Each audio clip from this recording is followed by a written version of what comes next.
Hi there and welcome to Startup Central. I'm Nayantara working from home. This is the only show of its kind on Indian television dedicated to startups, innovation, technology, disruption, entrepreneurship. If it falls under the gambit of the new economy, it's here every weekday at 6 p.m. Ladies and gentlemen, like all the stakeholders we get on the show, Team Startup Central thrives on constructive criticism. We can handle it, we want it. So keep writing into us. Our email address right on top, suc@etnow.tv. I'm also on Twitter. On August 15th, Prime Minister Narendra Modi, in the midst of the pandemic, is expected to announce a game changer, the National Digital Health Mission. We were the first ones to tell you about it on ET Now, how APIs will be encouraged so that there is virtual IDs that will be provided, virtual IDs that will also have confidential patient data. That's going to be part of phase one, where you create a virtual data bank, a virtual repository of Indians who volunteer to get health IDs, and of course, all the patient data. It's being seen as a game changer, so you don't have to go every time to every clinic, every different hospital, every different doctor. All of it will be available with the digital health ID.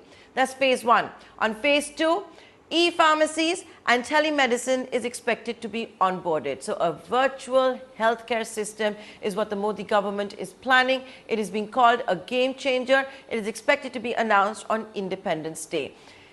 We've been pioneering this on ET Now, and it's only befitting that a day before Independence Day, we revisit this story. Joining me today to talk more about this is Prashant Tandon, the CEO and founder at 1mg. Also joining me is Rajat Garg, the co-founder and chief executive officer at myUpchar. Thanks, guys, for joining us here on Startup Central. I'd like to, at this juncture, point out what we're being told is that the issuance of health IDs will be voluntary. It's not going to be mandatory. It's going to be also pioneered by the National Health Authority, which is in charge of Ayushman Bharat. Remember, that is a project that Dr. Indu Bhushan at NHA has spearheaded himself. So it's going to be voluntary in nature.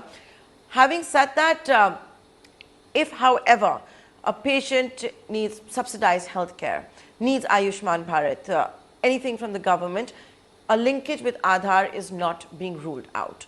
So, Prashant, I'm going to come to you first. How life has changed for the virtual healthcare sector since COVID-19?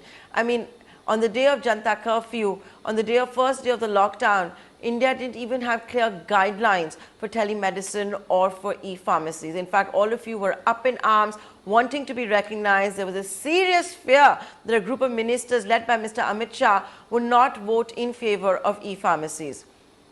Let's fast forward to 14th of August. Things have changed. Business has been booming for all of you. In fact, e-healthcare, health tech is one of the biggest winners that we've seen of COVID-19. Can you tell me how crucial this is going to be, the National Digital Health Mission? Is it a game changer? I think certainly. What COVID showed pretty clearly and unambiguously is the value of digital healthcare. And we were lucky to be in a position where we could serve and provide customers access to doctors, access to diagnostics and medicines across the country. And the moment the country went into lockdown, the Prime Minister came on national TV and said, do not put pressure on the hospitals. And if you can just use telemedicine to get what you need, that would be the right way to do it. And within a few days, there was the telemedicine guidelines that got published. The initial Ministry of Home Affairs lockdown guidelines also clearly articulated that one of the essential services that would be permitted would be e-commerce or pharmaceuticals. So I think we found ourselves in a position where the capabilities and the technology and supply chains we had built over the last many years could actually serve the consumer and be put to use. So I think a big thing was the value of what we could provide as an industry was very apparent.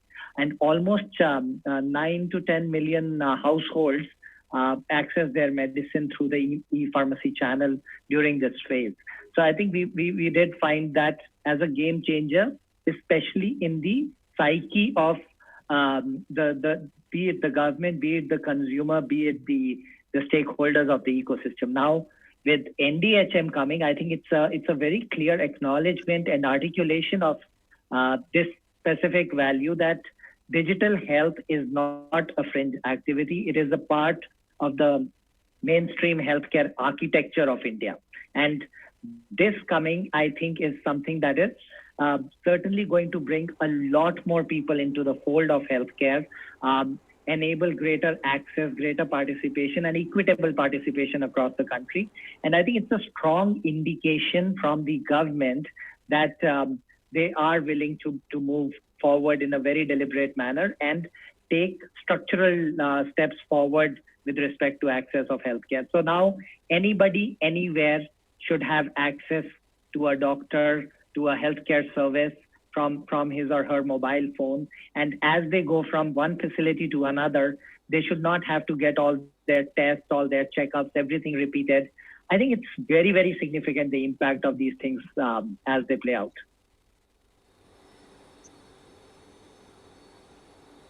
Rajat, if I can come to you now, telemedicine, like I said, one of the biggest winners, a new normal, a normal that is likely to stay as a normal, even when there is a COVID-19 vaccine and life goes back to what it was before the pandemic. Where are you when it comes to the National Health Digital Mission?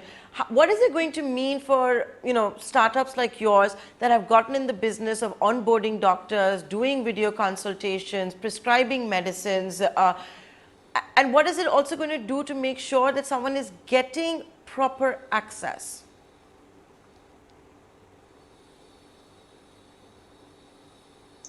So we have, we serve customers coming from tier 3 rural belts, etc. And the biggest problem there is no medical. So, and people are unknowing, what their medical history is. So when we look at this particular initiative, we feel, they may come to us, or they may go to some other platform, or they may go to a physical clinic or a hospital. But at some point, they will get into the fold and we'll start building their medical history. And that will really allow us to do a better job in providing the holistic care that the patient needs. So from that perspective, we feel it's a very, very good step. And especially at the tier 2, tier 3 rural levels, the medical history is just completely absent about the customer. Whatever he can tell or he can recall, he will tell that, but you don't have those records. So we are fairly excited. I feel there are going to be challenges with any such rollout. So in tier 1, your hospitals have different infrastructures, digital infrastructures in place. But when you go to tier 2, tier 3, that infrastructure is absent. But by creating a policy and a framework around this, it will ensure that slowly we move towards that particular goal, which will be overall beneficial for the consumer.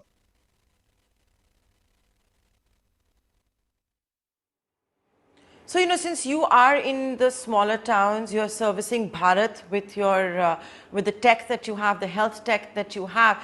The big challenge, and where you don't have the better doctors, I'm guessing the idea also is to connect the people there with better doctors that prefer to reside in the bigger towns.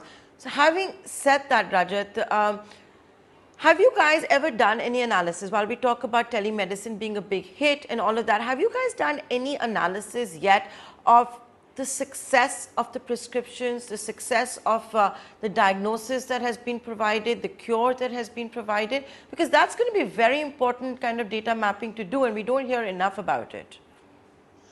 So we basically do a holistic care overall. So what we do is, our patients come to us and they communicate with our doctors in a WhatsApp type environment. And as a result of the consultation, in 80% of the cases, a prescription gets generated. We then basically fulfill that prescription either directly through us or via partner chemist network. We have 10,000 chemists in a network spread across 70 towns and cities. These users can buy medicines locally from there or from us. Once it reaches there, we basically automatically create a pill reminder so that a person remembers that to take that particular medicine. Once that happens, we basically, after 3 days, 5 days, whatever is the period of, the dosage, we will ask user feedback as to, hey, do you take the medicine? Did it benefit you? Did it actually cure you? And in 90% of the cases, we get a positive yes that, hey, whatever you suggested, it did, change. It did have a positive health outcome on us. And, the fact of the matter is that 50% of our 50 million visitors a month are repeat visitors. So basically, if it was not making an impact at them, to them, they wouldn't come back. So the fact that they're coming back in such large numbers and again to myUpchar, that basically tell us that what we are doing is right.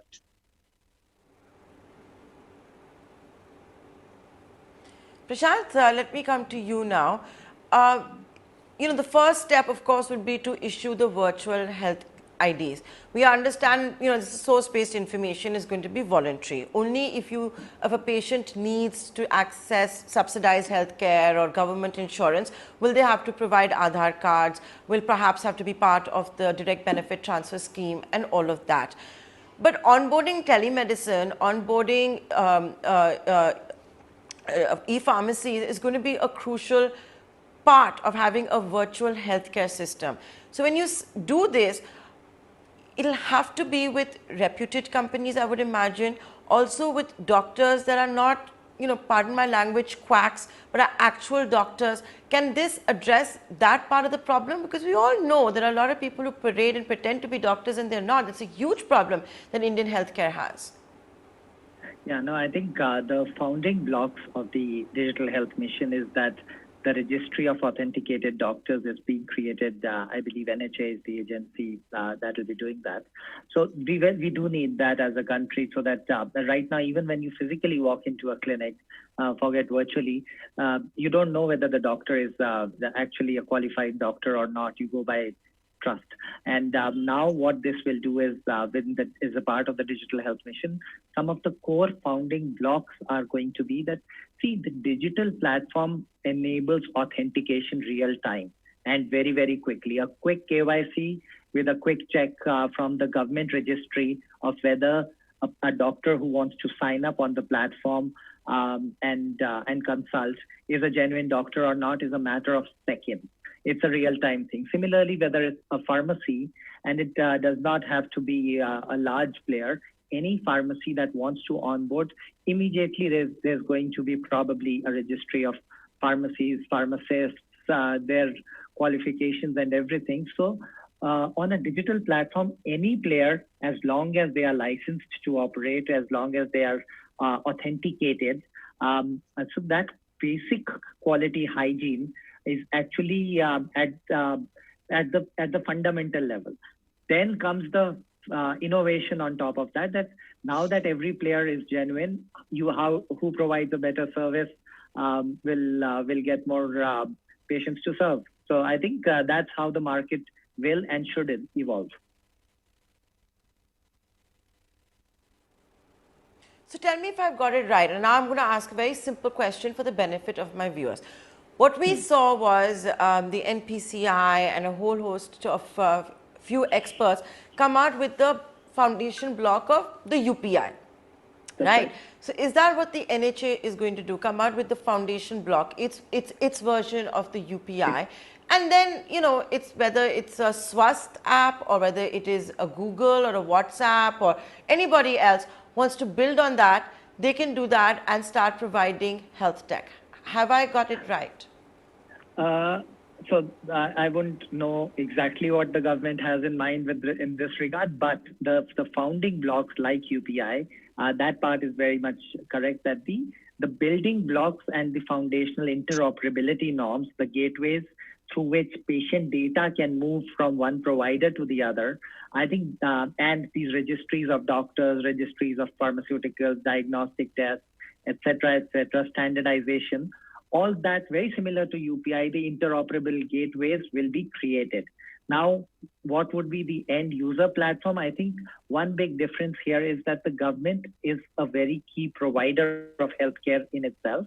So I believe the government will have its, so government recently launched the e-Sanjeevani platform as well.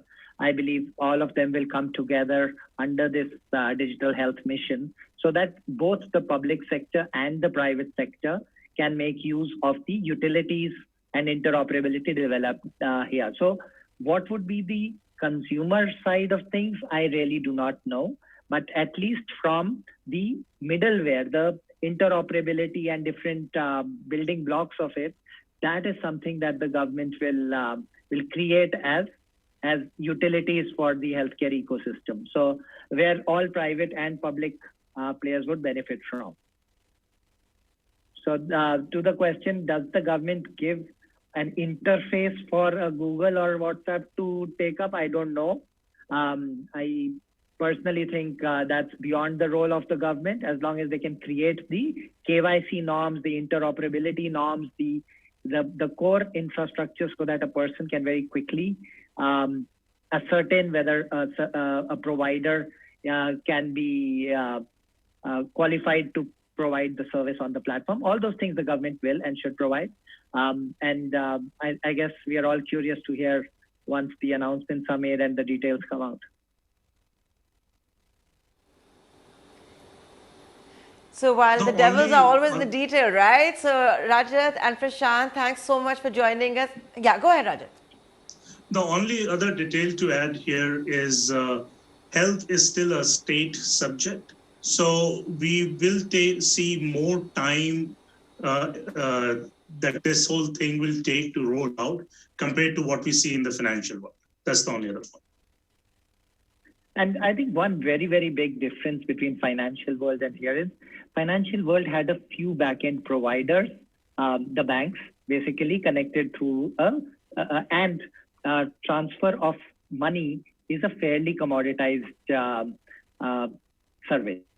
In healthcare, you've got 800,000 pharmacies, another 800,000 or 600,000 doctors, individual providers, hospitals, this, that, and service is a very nuanced thing. So I think the like-to-like with the finance market is not necessarily relevant, but we'll see how it plays out. In fact, it gets more complicated because each patient's diagnosis has to be unique. Each patient's cure has to be unique. So, you can't have the same kind of tailor-made solutions that you have for payments, right? Whether it's, it is definitely going to be a really big challenge. But let's hope all of you succeed in it as well. And Rajat and Prashant, I'm completely out of time. I'd like to thank both of you for joining us here on this edition of Startup Central. And here's an open invitation. Please come back next week when we have more details. We will, of course, be live with the Prime Minister's address. We will be going through the announcement with a with a magnifying glass to figure it all out and decoding that for you, all of our viewers all through next week. So here's an open invitation. Please come back. And with that, ladies and gentlemen, I'm going to take a short commercial break. But we're going to build on the Independence Day theme and the vision of Atmanirbhar and through the show today. And my next guest is someone who talks very proudly of being 100% Indian in the payment ecosystem. Stay tuned. We'll be back.